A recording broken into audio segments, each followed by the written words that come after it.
অস্ট্রেলিয়ার বিপক্ষে নিজের ক্যারিয়ার সেরা বোলিংয়ে আইসিসি থেকে সুখবর পেলেন বাঁহাতি পেসার শরীফুল ইসলাম। দারুণ খবর পেয়েছেন মিরাজ মুশফিকরাও। এদিকে বাংলাদেশকে একা হাতে ধসিয়ে দেওয়ার পুরস্কারটাও পেয়েছেন Aussie pacer Mitchell Starc. ICC র্যাঙ্কিংয়ে ক্যারিয়ার সেরা অবস্থানে পৌঁছালেন অজি এই তারকা। আইসিসির কাছ থেকে র্যাঙ্কিংয়ে তবে কি এমন সুখবর পেল বাংলাদেশ ও অস্ট্রেলিয়ার তারকারাই বা কি পেল, সেটাই জানবো রিপোর্টে। লাল বলের ক্রিকেটে রাজত্বটা চলছে বাংলাদেশের। ঘরের মাঠ হোক কিংবা বাইরের মাঠ, বাংলাদেশের তারকারা নিজেদের সামর্থ্যের প্রমাণ দিয়ে চলেছে সর্বত্র।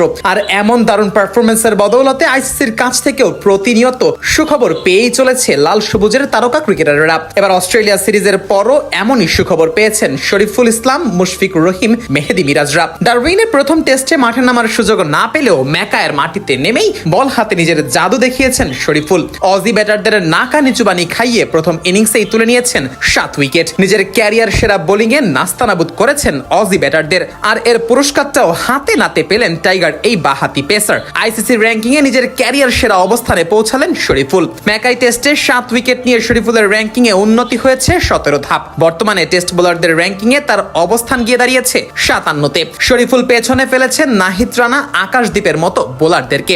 এদিকে ডারউইন টেস্টে বল হাতে 9 উইকেট তুলে নেওয়া হাসান মাহমুদের র্যাঙ্কিংয়ের অবনতি ঘটেছে। 9 ধাপ নিচে নেমে গিয়ে হাসান মাহমুদের বর্তমান অবস্থান 47-এ। তাসকিন আহমেদেরও অবনতি হয়েছে 2 ধাপ, বর্তমানে তার অবস্থান 51 নম্বরে। এদিকে লাল বলের ক্রিকেটে দেশ সেরা বোলার তাইজুল ইসলামেরও অবনতি ঘটেছে র্যাঙ্কিংয়ে। 2 ধাপ নিচে নেমে বর্তমানে তার অবস্থান রয়েছে 13 নম্বরে। তবে বোলারদের এত ব্যর্থতার ভিড়ে উন্নতি হয়েছে মেহেদী হাসান মিরাজের। 1 ধাপ উপরে উঠে মিরাজের অবস্থান এখন গিয়েছে 23 নম্বরে। সবচেয়ে বড় লাভটা দিয়েছেন মিচেল স্টার্ক। ম্যাকাই টেস্টে বাংলাদেশকে একাই ধসিয়ে দেওয়া অজি এই পেসার ক্যারিয়ারে প্রথমবারের মতো পৌঁছে গেছেন র্যাঙ্কিং এর শীর্ষে।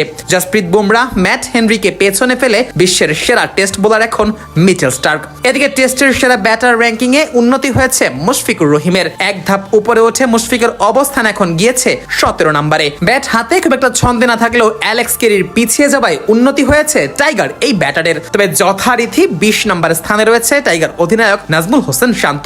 সবচেয়ে বড় অবনতিটা হয়েছে লিটন দাসের।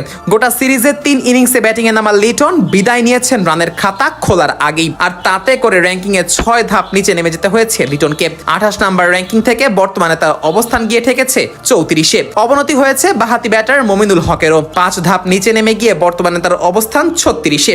এছাড়া মেহেদী হাসান মিরাজ 4 ধাপ নিচে নেমে রয়েছেন 63 নম্বরে। সাদমান ইসলামের অবনতি হয়েছে 7 ধাপ, বর্তমানে তার অবস্থান রয়েছে 65 নম্বরে। মুশফিক বাদে সেরা 100 জন ব্যাটারের মধ্যে বাংলাদেশি আর কারোরই উন্নতি হয়নি। ব্যাটারদের অবস্থা যে টেস্ট ক্রিকেটে ক্রমেই অবনতির দিকে যাচ্ছে তারই যেন প্রমাণ মেলে আইসিসির এই র্যাঙ্কিংয়ে।